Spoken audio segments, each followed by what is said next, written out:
Welcome to the Model Health Show. This is fitness and nutrition expert Shawn Stevenson here with my beautiful co-host and producer, Jade Harrell. What's up, Jade? What's up, Shawn? Me, Shawn. My Shawn. I'm yours. Our Shawn. How you doing today? Today I am supersational. Supersational. I like real that. Simple. What is it? Sensationally super. Okay, I like it. It's a little blend together. Yes. A little smoothie. Yes, it is actually. Supersational. It's because of the smoothie. Oh, so you I had loaded a up today. Supersational smoothie today. Nice. Respect. Thank you. Respect, man. Respect, man. All right, everybody. Thank you so much for tuning in. We've got a phenomenal show for you guys today. We're going to be talking about, you know what we talk about on this show, all things fitness, nutrition, but we're going to be talking a little bit about bodybuilding. And we're going to talk a little bit about the differences between health and fitness, which we've mentioned this many times on the show. There's a big difference between those things because some people, they can be very fit, but internally they can be extremely ill, you know? And we see that also. We just had on a great person, Jeff Blake, former NFL Pro Bowl quarterback, and seeing that same thing happen, transpire, eating whatever, you know, during his playing days. And then as soon as his days were done, he packed on a bunch of pounds, got ill, you know, because he had those same eating practices. And so, but there are also on the other side, there are many people who are extremely healthy who are also extremely fit.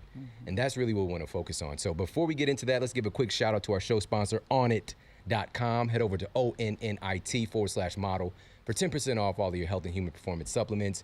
We're huge fans of the hemp force protein. It's the most bioavailable protein for the human body is going to be found in hemp. All right, 35% protein by weight, right? The only thing higher than that is like spirulina, which is 71% protein by weight. And when we talk about like chicken, we call it chicken. No, my son Jordan used to always say that. We having chicken? Are we having chicken? We always have chicken. I wonder if that's a blend. But we're talking about around 30% or less protein by weight. You know, but we consider that a very protein-dense food, whereas hemp is 35% protein by weight. It's a natural high-protein food. And also the omega-3 to omega-6 ratio is great for the human body.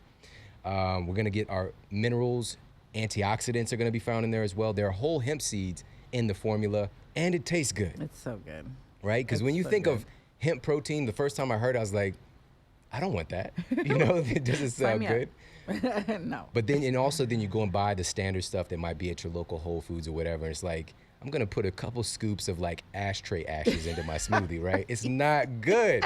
It's a difference. So Onnit's hemp force protein, it is incredible for you and it's very digestible, but also tastes good. So head over there and check them out. They've also got some other amazing supplements, exercise equipment. So use ONNIT.com/model for 10% off. Now let's get into the iTunes review of the week. This is great. Called Heather Westraw says it's the best health information with 5 stars. Thanks for those stars. When you click that extra star, it just means so much. That's love. I love it. I recently found this podcast through a recommendation of someone on Instagram about how to improve my sleep. I listened to that first episode and immediately respected the quality of information provided. I have since gone back and listened to all the episodes on the feed, and I am sad that I finally caught up. I now find myself sharing information with all those around me. Well, on the Model Health Show podcast, they said, I wish you made more episodes than 1 per week. Oh, is that a request, guys? Am I getting a request? Like a request. Hey, thank you so much for that. And I don't want you to be sad. Don't be sad. Don't be sad. You can go back and listen. We're still working. I promise it's going to sound new. It will. You're going to get some more value out of it. But also, shout out to Instagram. I've been on there for a couple months. I know I'm late. I know I'm late to the show, but I love it. Yeah. They connected with so many people there. And you can check me out. I'm at Shawn Model on Instagram. So you can check me out there. Got a bunch of great stuff. But speaking of Instagram, we've got an Instagram superhero on today. YouTube superhero on today. Is Supersational hero? Supersational. Our guest today is Steve Cook. And Steve is one of the most recognizable faces today in the fitness industry. And he's an IFBB men's physique competitor, international fitness model, international man of mystery, right? And founder of one of the biggest online health and fitness communities called Swolger Nation. I love it, Swolger. And the reason I really was excited to connect with him is that he's very non-dogmatic about all of this, you know, and he has this really interesting approach, and it's all-encompassing, you know, and it's inclusive, it's positive, and it just makes people feel empowered. And this is really why I wanted to have him on the show. So I'd like to welcome to the Model Health Show, Mr. Steve Cook. How you doing today, man? I'm doing well. Thank you so much for having me. And yeah, that's quite the intro. I appreciate that. It's all good, man. It's totally my pleasure. And like I mentioned to you before the show, you know, we got a nice chunk of the audience who are actually into bodybuilding and competing. And to hear your name, I know they're going to know who you are. But for those individuals out there who don't know about you, can you tell us a little bit about your backstory? You know, what got you into being interested in health and fitness in the first place? Yeah, definitely. So I grew up in a small town, Boise, Idaho, and my dad, he was an athletic director. So he was he was a basketball coach at one time. So I was one of 7 kids, and what we what we did all growing up was playing sports. So in the summertime, I remember going outside, my mom locking the door behind us. We had to play basketball. We had a basketball court. We had big open field that we'd play all sorts of baseball games in and everything like that. So my upbringing was around athletics. I played college football and really got in tune with my body through getting ready for sports. So all throughout high school and college, preparing for the season through strength conditioning programs and whatnot. So after college, once my dream of the NFL kind of didn't pan out, I had a little tryout with the Titans, but I was an outside linebacker and really just wasn't tall enough. I'm barely just under 6'1". So I started looking at other avenues, and health and fitness, I'd been doing it for so long just as a byproduct of the athletics that I thought, you know what, I really enjoy this aspect of it. I'm going to see where it takes me. So I did my first natural bodybuilding show. I met with a trainer that kind of taught me a little bit about nutrition. I had the gym portion down. I was that kid that growing up, I always read the fitness magazines, the bodybuilding encyclopedia by Arnold, and then also all the articles on bodybuilding.com and everything like that. So once I got out of football and could devote all of my time and energy after college towards that, I did my first bodybuilding show, and then since then I've been hooked, and I've got away from bodybuilding, and I've done men's physique for the last 4 years, which is a category that's just blown up. It's guys in board shorts that, it's not overly muscular. You get knocked down if you're too muscular, too dense, too hard. So I tell a lot of people, it's a great way if you're just kind of thinking about doing a show. It's a great foot in the door. Now it's just taken off like a wildfire. I was lucky enough to be the 3rd professional ever at that, and since then it's just taken off around the world.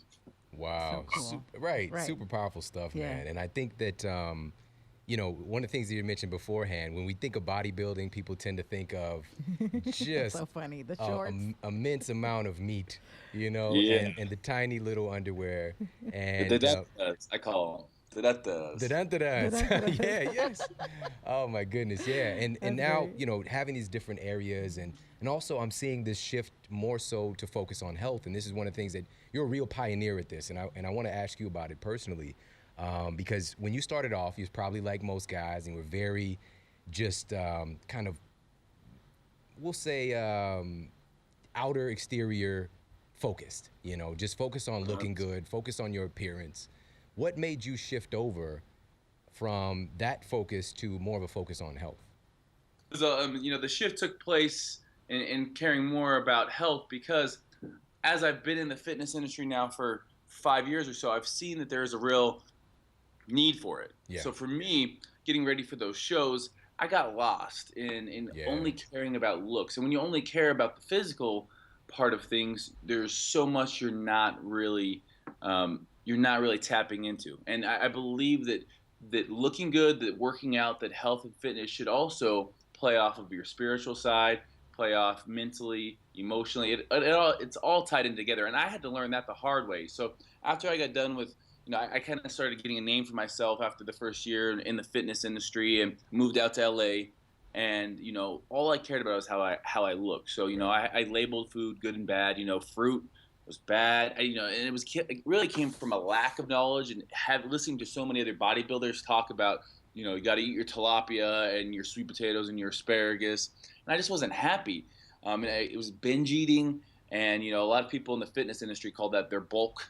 I'm bulking right now, and it's like, no, you're just binge eating pretty much, especially after a bodybuilding show when you've been so strict, you've put your body through such a rigorous couple of months. And then all of a sudden, it's not sustainable to live like that over years. So what happens is people do it for 16 weeks, and And then all of a sudden they're 20 pounds heavier after their show because they're no longer eating on a diet. So for me, it really came about after a show. I realized, man, I'm supposed to be this healthy person that portrays this all online, but I'm not. I don't feel good. I don't feel functional. I don't feel flexible. I go in these all or nothing type of mentality where I'm, getting ready for a show or I'm binge eating, and I didn't like that. So I thought, I gotta recenter and kind of shift my focus onto more of a health aspect and do things right from get that base, which is going to be proper nutrition. And then, when you talk about proper nutrition, and again, it's a paradigm shift too, in thinking, okay, well, just because I'm not 3% body fat doesn't mean I'm unhealthy. That's actually 3% is unhealthy. That's kind of like running a marathon.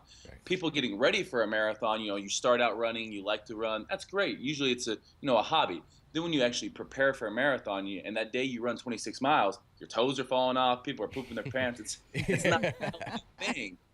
So, and that's what I kind of tell people. I kind of say doing a show is kind of like running a marathon. It's it can skew, and it can skew your kind of perception of yourself afterwards, because I remember being 8 or 9% body fat, thinking I'm kind of chubby, but it was just, so it's that mindset, like I'm going to take care of the health aspect first, and then I'm going to train hard, and the other things will take care of themselves in terms of the looks. Yeah, absolutely. There's so much great stuff there.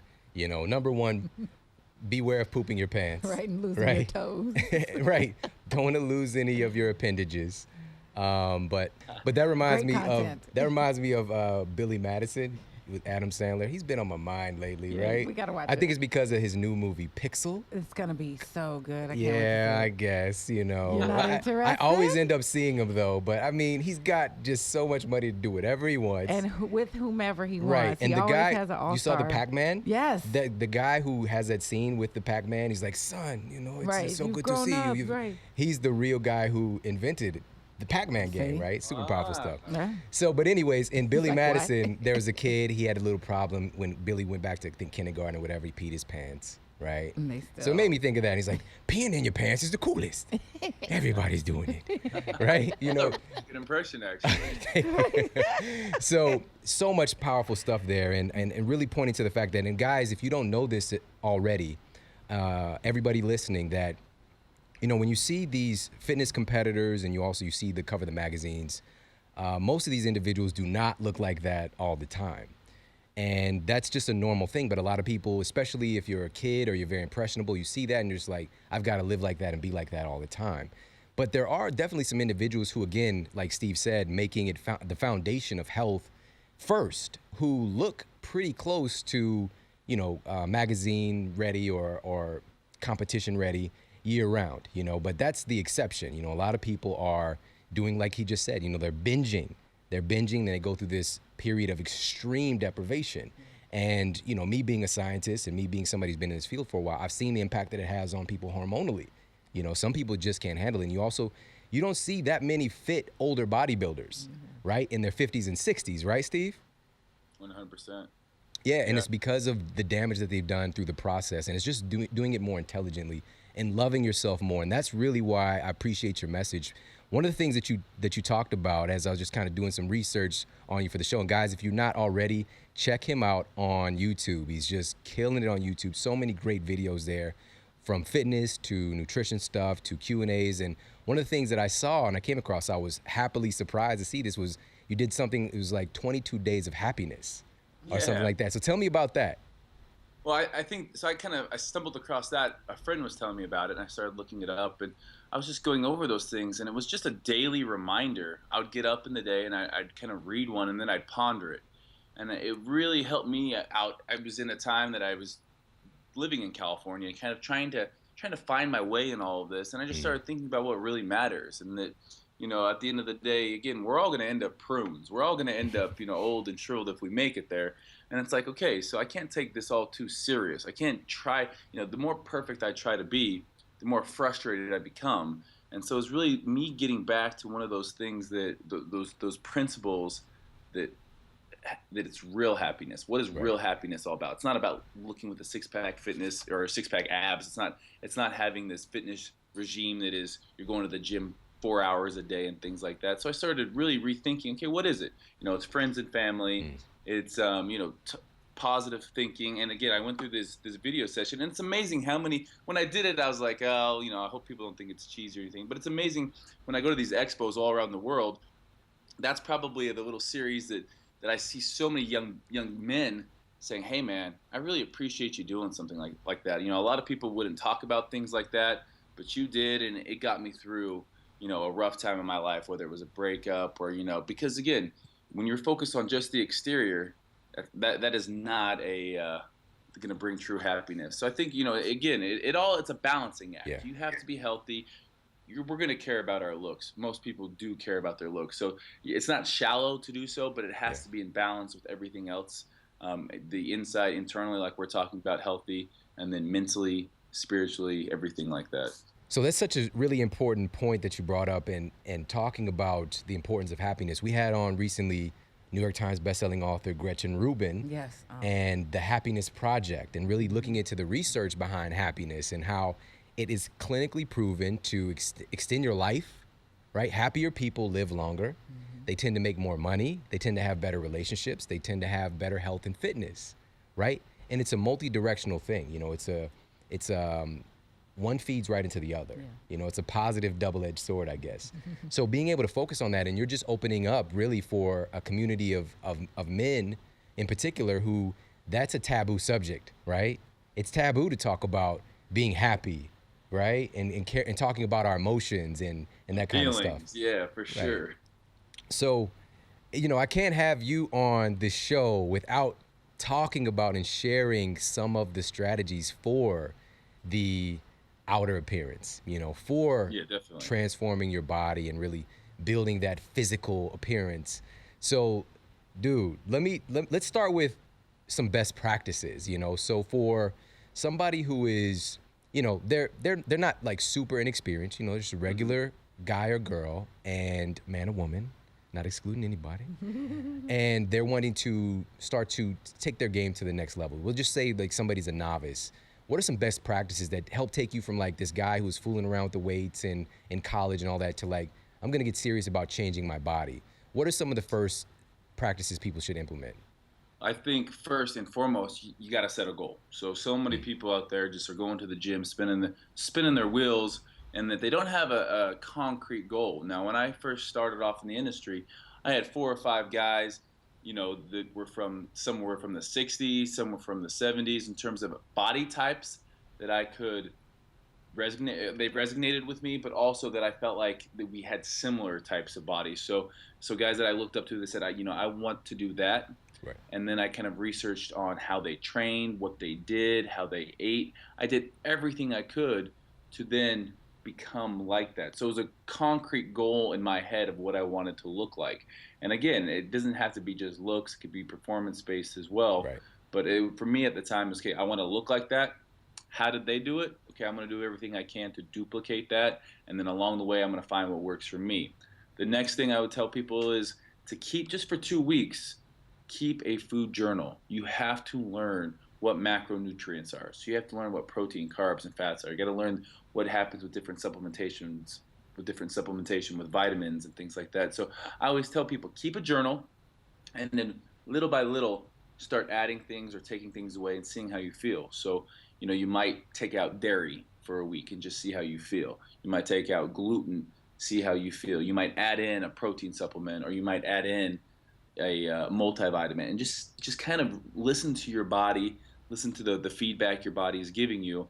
And then someone who's just starting out off, or somebody who's kind of a novice, even into the more intermediate, I would tell focus on the basic compound movements, functional movements that are going to improve, you know, flexibility, are going to improve. Now, again, these aren't easy exercises, things like squats, things like cleans, deadlifts. You know, don't be going into the gym right off the bat doing bicep curls. Like, that's not going to really improve anything. You can get a great physique just doing basic compound movements, things that are going to improve that posterior chain, and that will in turn improve areas of life, like, you know, you're going to be mowing the lawn and you won't have a super sore back the next day, or playing with the kids. So I would say, you know, you don't follow these big time bodybuilders programs right off the bat. Listen to how they did it.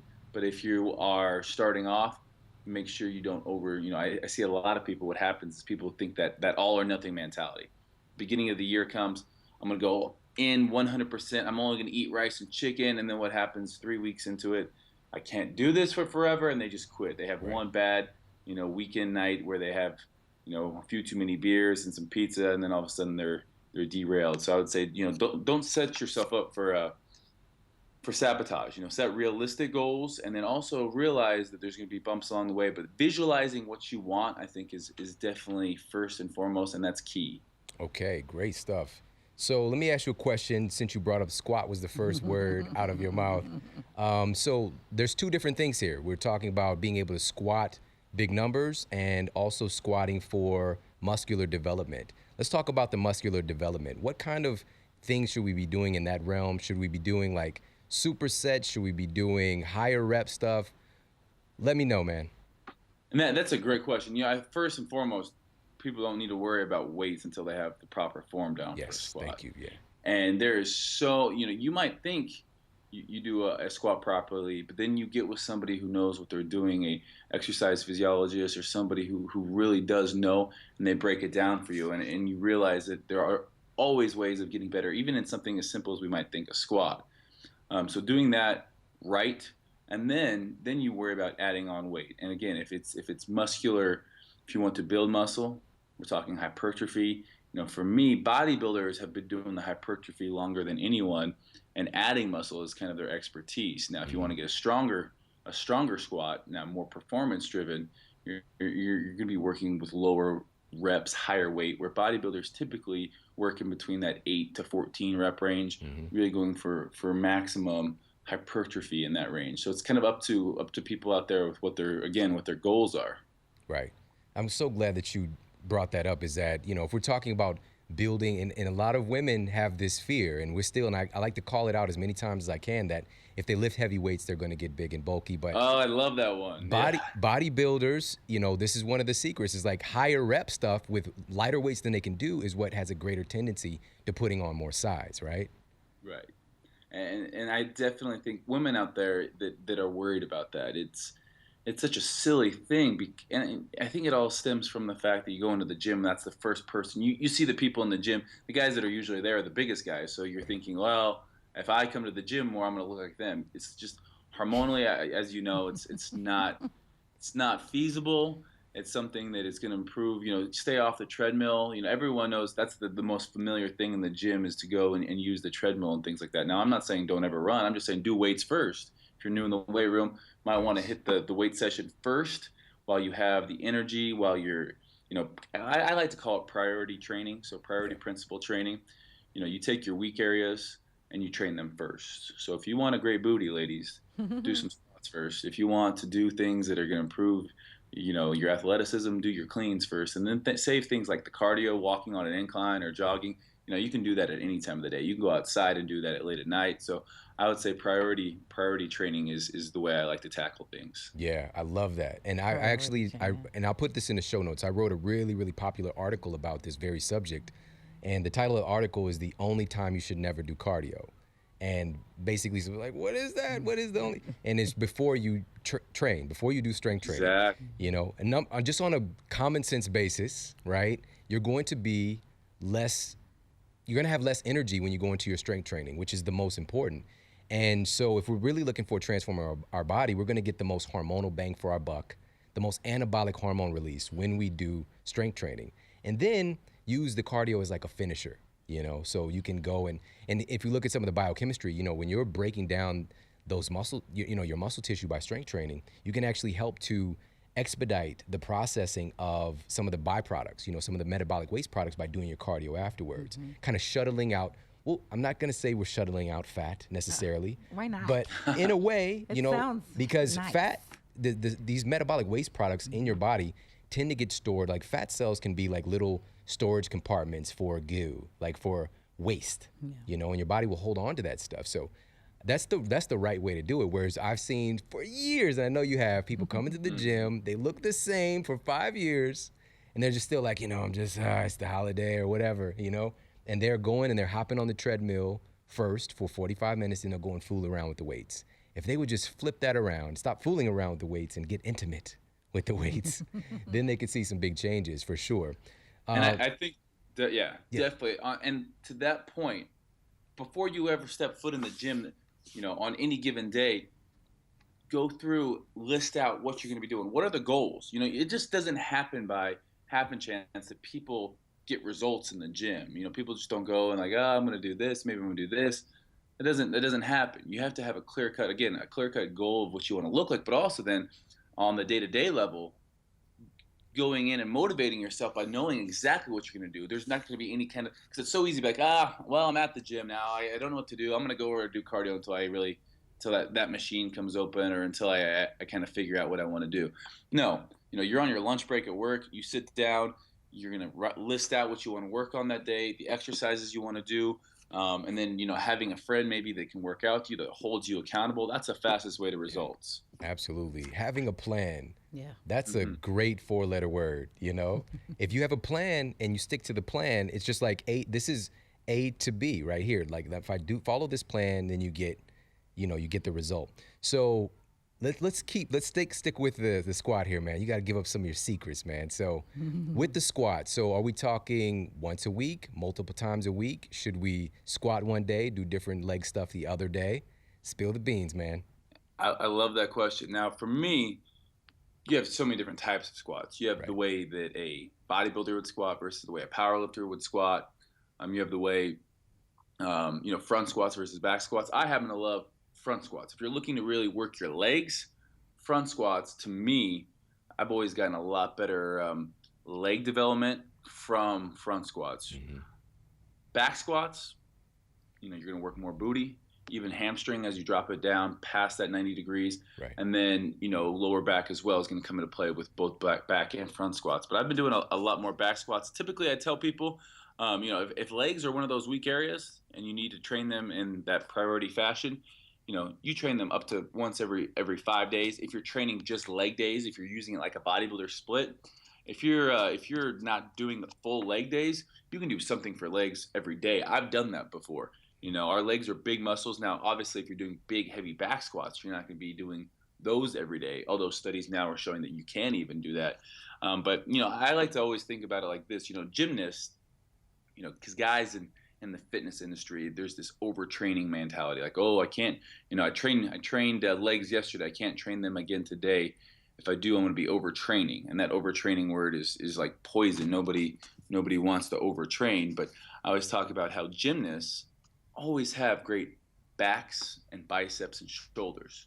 Well, what are they doing every day? Every day. In gymnastics, they're using those muscles every single day. So I tell people, you don't be worried too much about overtraining. As long as the nutrition's there and you're resting properly, you're gonna see results. I've done stints of training where I've trained legs every day in some fashion, whether it's plyometrics, whether it's isolation, compound movements, and things like that.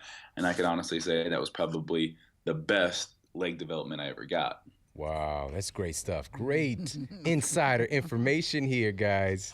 Wow. So one of the things that I just came across, it was a couple weeks ago, and funny enough, you and I got connected, and just shout out to Drew Manning, our good friend, who connected you and I. Drew's the man. I know, I love that guy. He's a really, really great guy. And so he was on the show before, Fit to Fat to Fit. Check him out. If you guys haven't heard that episode, phenomenal episode. But a couple weeks ago, before I knew I would be talking to you today, I came across one of Arnold's old programs. And it was so interesting to see him really like hammering on supersets. And he was doing non-competing muscle groups, right? Mm-hmm. So he'd do the bench press and he'd head right over and do a lat pull down. So talk a little bit about supersets and if you add any of that into your training program. I love doing supersets. Now this again is all, I'm not the type of guy who likes to go into the gym and do a set and then talk for 5 minutes. And I think that's where something like CrossFit has gotten so popular because you're working out with people, but there's this short amount of time you're in there and you're just busting your butt and you're seeing results and things like that. Now, again, I'm not saying I do a ton of CrossFit stuff, but that community aspect of it is phenomenal. You go, and that's why people like going to the gym. You always, everyone knows the guy that just loves to talk. But for me, when I'm going in, I'm getting the most bang for my buck. So supersets are always something I love doing. You know, when you talk about doing opposing muscle groups, you can do more workload in a shorter period of time. Right. And that's, you know, progressive overload. That's another training principle that if you're starting off wanting to improve your fitness level, learn what progressive overloading is. That's either overloading the muscle with more weight, with more work done in a short amount of time, or more volume. So that supersets allows you to get more work done in a shorter amount of time. You know, you're really pushing your cardiovascular system, your muscular endurance. But then in between, you know, you're getting a rest time. You know, if you're doing something like chest and back, your back is getting a rest while you're doing a chest exercise, right, and vice versa. Also, because they're opposing muscle groups, while you're contracting one, you're stretching out the other. So more blood flow is going to get into there, into the muscle groups. And for me, it's one of my favorite ways of training, especially with like biceps and triceps. It's a great one to do. Back and chest, if you want to go in and just kick your butt for half hour, 45 minutes, superset a back and chest workout, and you'll definitely do that. Hamstrings and quads are another one. Such a great tool to use, especially if you don't have a ton of time. You can just get a ton of work done in that, and that's going to be more of the hypertrophy stuff. If you're doing big strength training exercises, big powerlifting type of exercises, you know, you're not going to have you're going to need a little bit more rest time if you want to come back and be able to hit those heavier weights. But again, you know, people, I think, you know, in their minds think they need like 5 minutes if they're powerlifters. Yeah. You know, your body's going to recover in 2 minutes. You're going to get back most of what you need to do your next set. Yeah, such great stuff, man. So one of the things, and I'll put this in the show notes for everybody, that I've been doing for a couple of years, and, you know, I'll take some time off and do some other things, but I've been doing hybrid training. So I'll actually go into the gym and I'll focus on those compound lifts first, you know, so I'll do a 5x5 of squats, and that'll be like, and there'll be plenty of rest time in between there, usually like 2 to 3 minutes. But after I finish my last set, I'll take a minute or two, then I'm gonna go right into supersets. And so I'll do more of the bodybuilding type stuff after that.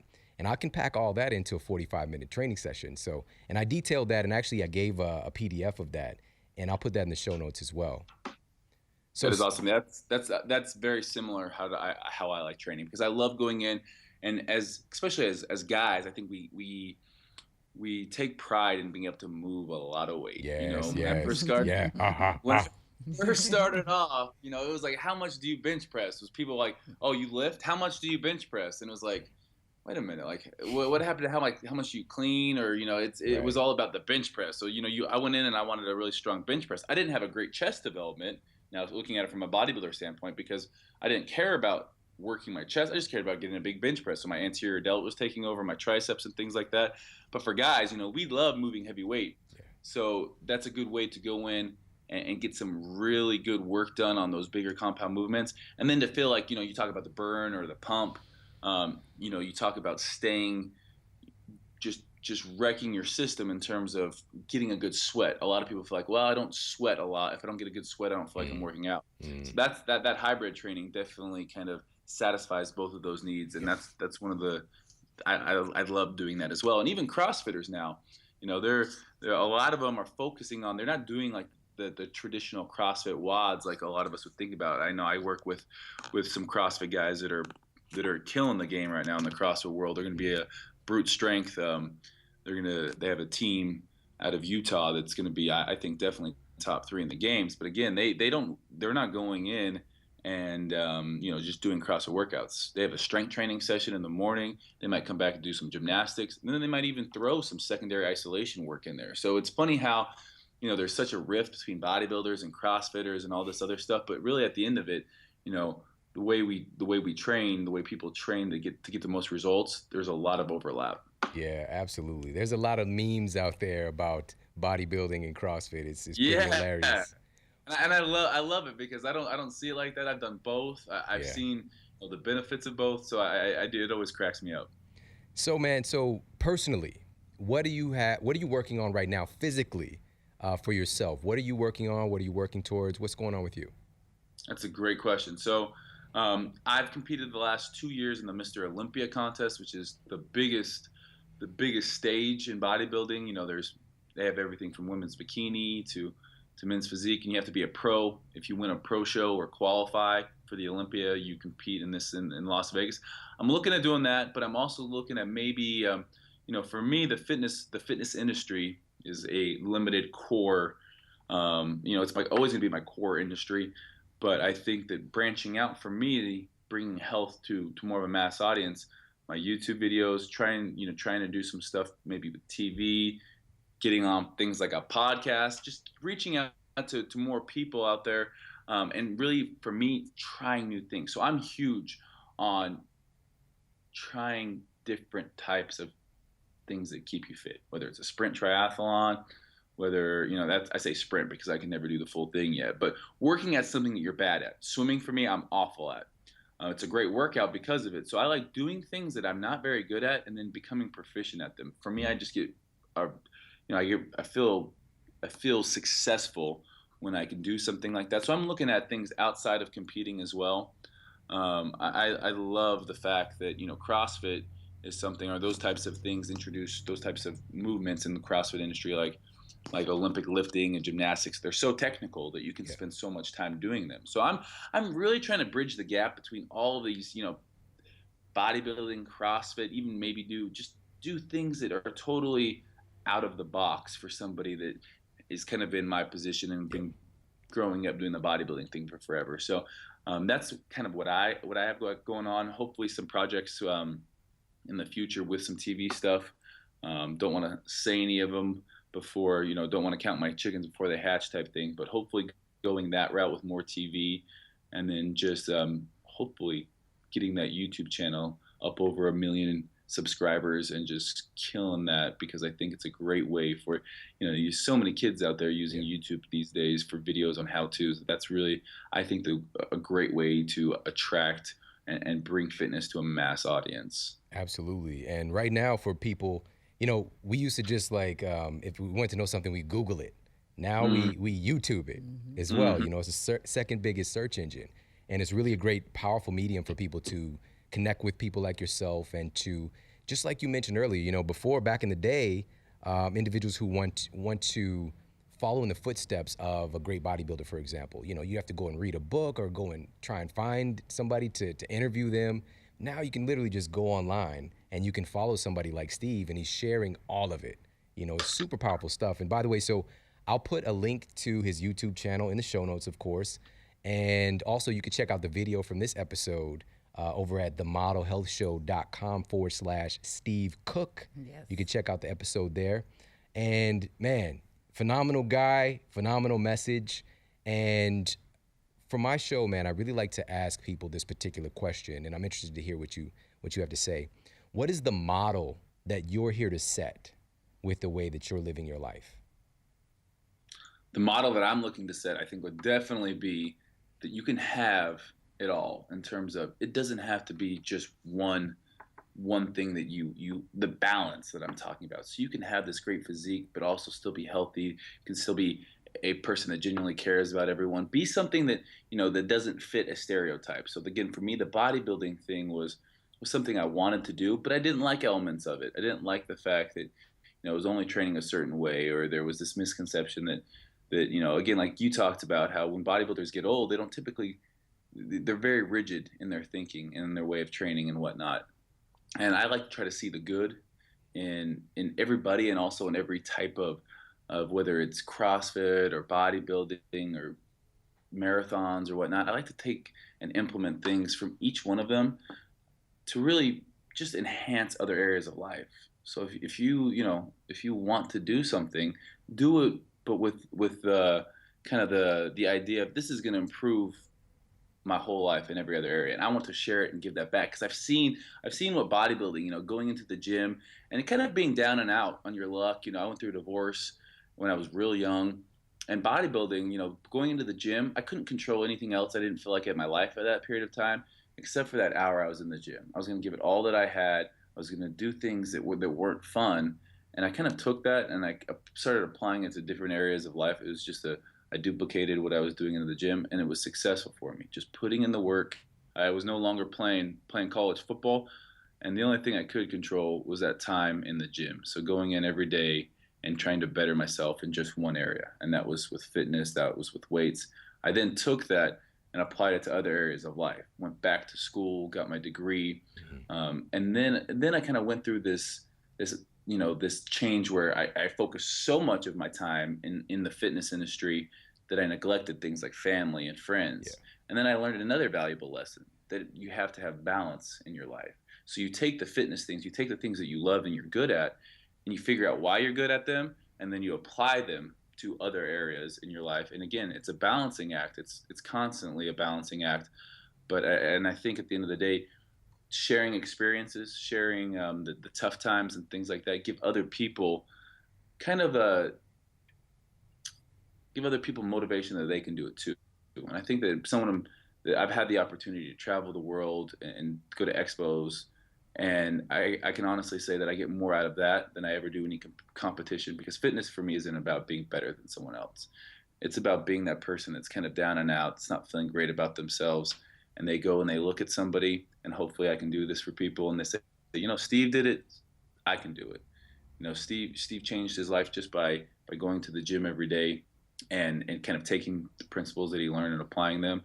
And it's a community aspect that I really, really love. And I'll tell you what, I've gotten just as much out of the community aspect, Swolger Nation, YouTube, things like that I have given. I've definitely gotten more from that. And I think if people can take home any message, it's that it's a community. It's a whole group of people out there that really do care, and that's you have to care to really see and change things. Yeah, awesome, man. Let everybody know where they can connect with you.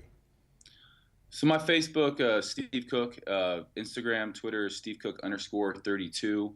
My website, Steve Cook Health, and then that's about it. If anything else, those little there's so many other ones now. We got Periscope, Snapchat, things like that. If you follow me on Instagram or Twitter, you'll see those other ones. But I'm just trying to keep up with those smaller ones that keep popping up. So YouTube too is Steve Cook. You can also search Swolger Nation. Awesome, man. Thank you so much for coming on, and I just want to thank you so much for putting in the time and effort in building this empire you have going, man, and being such an inspiration for other people, man. I see the comments, I see all the people out there, in the videos who are just elated to be able to connect with you and to thank you for the work you're putting in. So I just want to thank you myself personally. Well, I appreciate that. But like I said, I just feel very blessed being able to do what I do. At the end of the day, I feel like I get more out of it than the people out there do. So again, everybody that ever comes up and says, Steve, I lost 20 pounds or I lost 30 pounds, to me, it's that's so much more rewarding than any personal trophy or medal or anything like that. So thank everyone that follows. Awesome. Everybody, thank you so much for tuning into the show today. I hope that you got a lot of value out of this and you take away this really powerful principle that there is a stark difference between health and fitness. You can have it all, like Steve said, but it starts with health as a foundation, and focusing on health, focusing on doing the little things that you can, focusing on implementing a plan, creating a plan and implementing a plan can be that missing piece to getting you from where you are to where you want to be. All right, so I hope that you have an amazing rest of your day. Take care, and I'll talk with you soon.